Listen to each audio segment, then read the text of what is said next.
Hare Krishna, Namaste, Chapter 7, entitled as Jnana Vijnana Yoga, Sloka 18.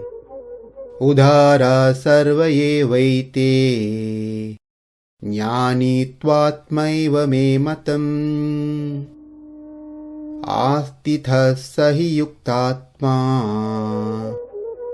evānuttamāṁ gatim.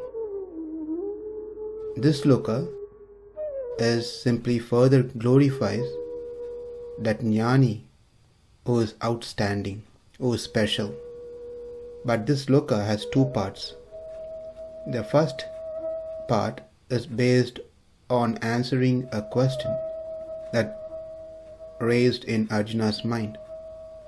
And the second part is to state again, among all these four, jñānīs are very dear to me. Jñānī and myself are one and the same. Let's see the question here. Question is, the first three types of worshipper seem to be not having affection to you and seem to be wanting of something from you, and therefore they are considered lower. That is what I understood from the previous sloka. Is that right, Krishna? So only jñānīs are your favorite and the best worshipper, not the others. So the answer is no, it is not so. All four are affectionate towards me. I do like all four. Only what I am saying is, out of four, jñānīs holds me exceedingly dear. The four categories of devotees that we saw in the 16th sloka, artha, one who has lost their wealth and they approach me to get back their wealth or any acquisition. Artharthi, one who is aspiring for some new wealth or some new thing, worship me. Jignasu, one who is inclined towards Atma, who worships me. And the jñānī, who wants me, also worships me. Though their objectives differ, but they all are alike in that they seek to fulfill their desire only through me. So I am the means for all the four categories of devotees. In that way, I like all four of them. They are dear to me. So let's see the word by word and further discuss the deeper meaning of this sloka. Ete sarve eva, indeed all these persons, udārāḥ, magnanimous, generous, jñānī too, but the man of knowledge, that is jñānī, ātmaiva, my indweller, me matam, that is my religion, that is my principle, that is my opinion. Hey, because sa yuktātmā, engaged in devotional service with the idea of being ever united with me, never being separated from me. Māmeva, me alone, who is his means. Evānuttamāṁ, the highest. Gatim, destination, that is end to be reached. āsthitaḥ, firmly situated. Let's see the translation. All these devotees are undoubtedly magnanimous souls, but he who is situated in knowledge of me, I consider to be just like my own self. Being engaged in my transcendental service, he is sure to attain me, the highest and most perfect goal.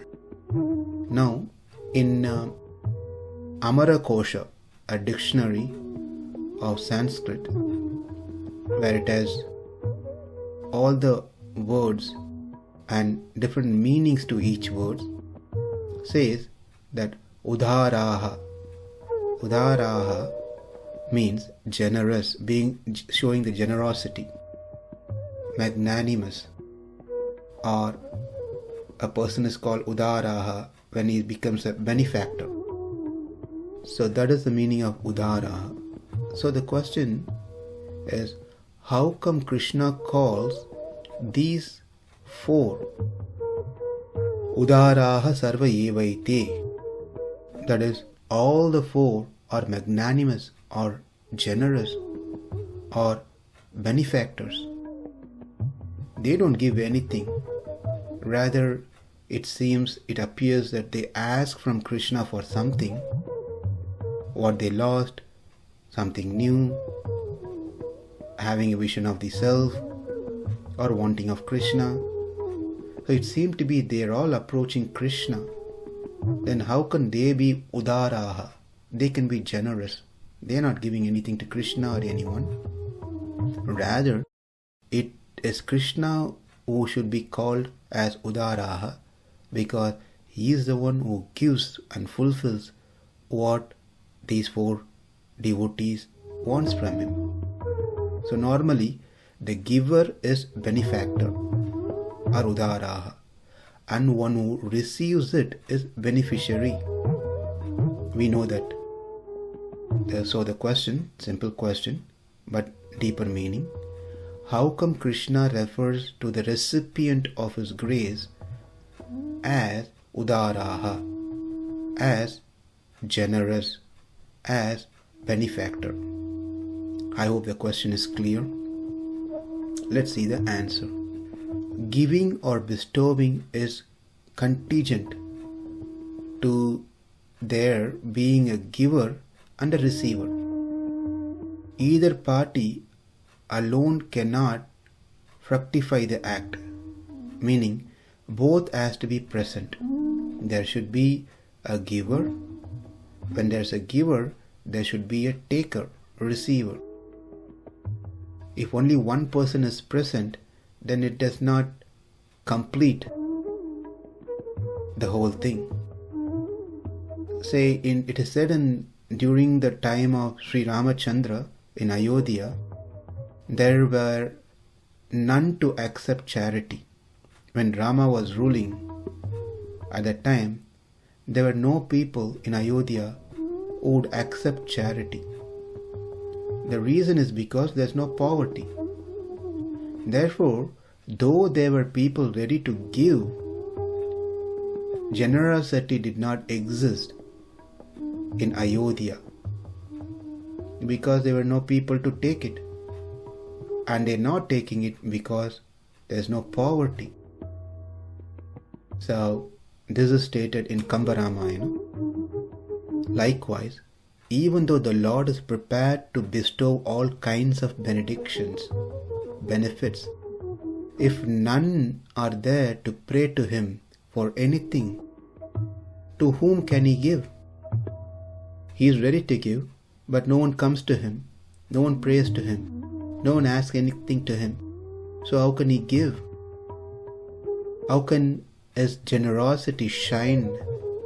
Therefore, the 3 or say 4 categories of devotees are in fact bestowing the generosity on Krishna by approaching Krishna. Otherwise, Krishna, though is generous, his generosity will not be shown out. So these 4 are considered to be bestowing the generosity on Krishna. Therefore, they are udārāḥ. All those 4 categories make his generosity dynamic, Krishna's generosity dynamic. Because the devotees help bring out the glory of Krishna's generosity, the Lord calls them as benefactors, calls them as generous, calls them as magnanimous. And that's a response to the question why Krishna addresses all the 4 as udārāḥ, generous, magnanimous, benefactor. One can be called father only if he has a child, and one can be called as a child only if he has a father. Likewise, one can be called as master only if he has servant, and one can be called as servant only if he has master. Likewise, one can be called as savior only if he has refuge. Likewise, one can be called as refugee only if he has a savior. One more point to see. One cannot be called as benefactor unless one has beneficiary, and one cannot be called as beneficiary if he doesn't have a benefactor. From this all different angles, we can see that one does not exist without the other. Therefore, these devotees bring forth these qualities of the Lord out, which is stated in the Vedas. They all worship the Lord. By doing so, the Lord's true nature comes out. Because they bring forth these things, they are called udārāḥ. Also, we will be studying from Sloka 20 through 27. Krishna speaks about those who go to other places to worship, leaving Krishna. So compared to those people who are mentioned, who will be mentioned later, certainly these four are greater because they come to Krishna. They keep Krishna as their mean, even though they have different goals. Therefore, they are udārāḥ. And that is the meaning of the first line, udārāḥ sarva evaite. So what we have seen is the first line of the sloka, why Krishna calls these four categories of devotees as magnanimous, as generous. The answer is, he calls them so because they keep Krishna as their worshipable object, their means, not going anywhere else. Because of that reason, they are great. Otherwise, Krishna's greatness will not be brought forward. They give opportunity to Krishna to bestow the mercy upon them by worshipping Krishna. Therefore, Krishna says, udārāḥ sarva evaite, saying that the next part of the sloka speaks about how the jñānī is considered to be his own self. That we will see in our next session. Udārāḥ sarva evaite, jñānī ātmaiva me matam, āsthitaḥ sahi yuktātmā, mam evānuttamāṁ gatim. Namaste. Hare Krishna.